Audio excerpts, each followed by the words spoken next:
था। भले हाथ है नाचते नाचते जिस क्षत्रियो के गला में माला डालेगा उसका साथ सती सोना को साथ ही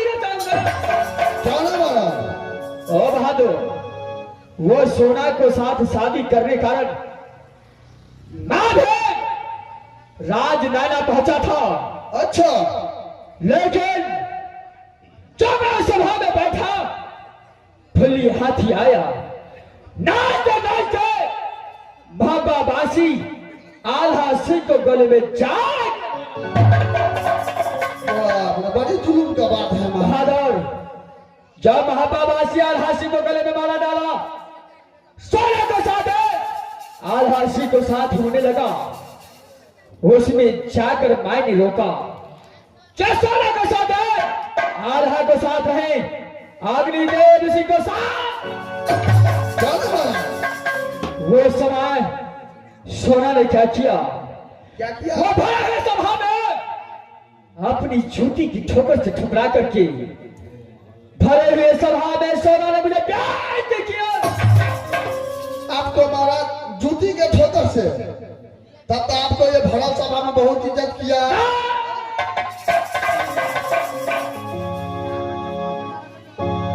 टाडरलाल उसी दिन में प्रतिज्ञा किया कि जब तक सोना को उठा करके अग्नि कुंड में नहीं लाऊंगा, तब तक ये अग्निदेव सिंह चाल से पाठ नहीं सकता। इसी कारण आज मैं 12 बजे मां काली के मंदिर में जाकर पूजा करता हूं। जिस दिन मां काली का भगा डूल गया, उस दिन मैं सोना को उठा कर लाया तो मेरा नाम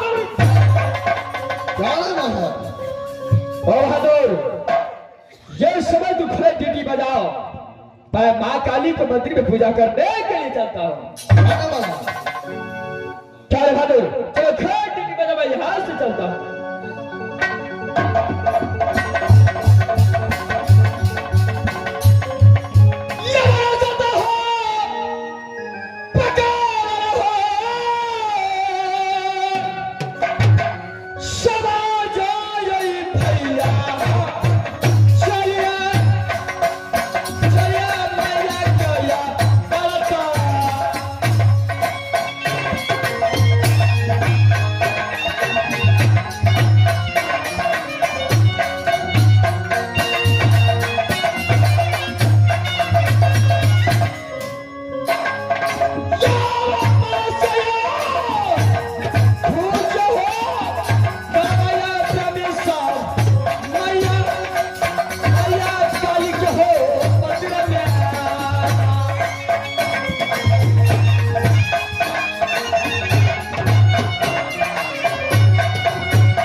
Yeah.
ये समय मैं मां काली के मंदिर में आ चुका हूं।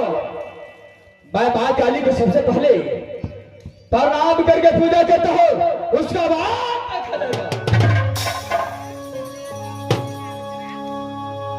मां काली, मैं बालापन से आपको पूजा करके आ रहा हूं। आप हमेशा सहारा रहना। मैं सबसे पहले प्रणाम करता हूं।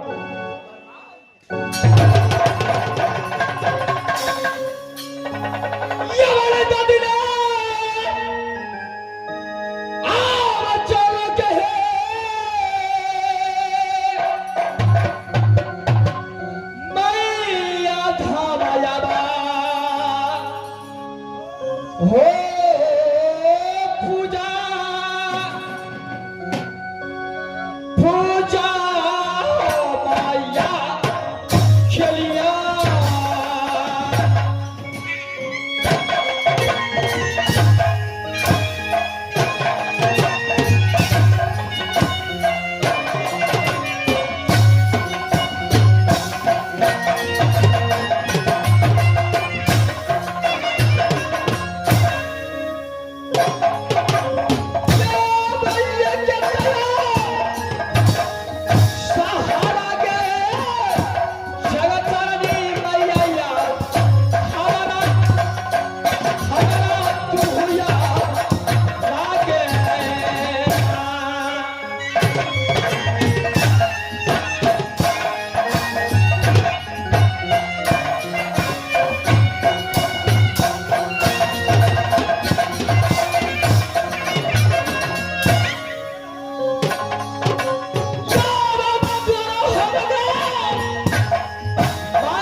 Glory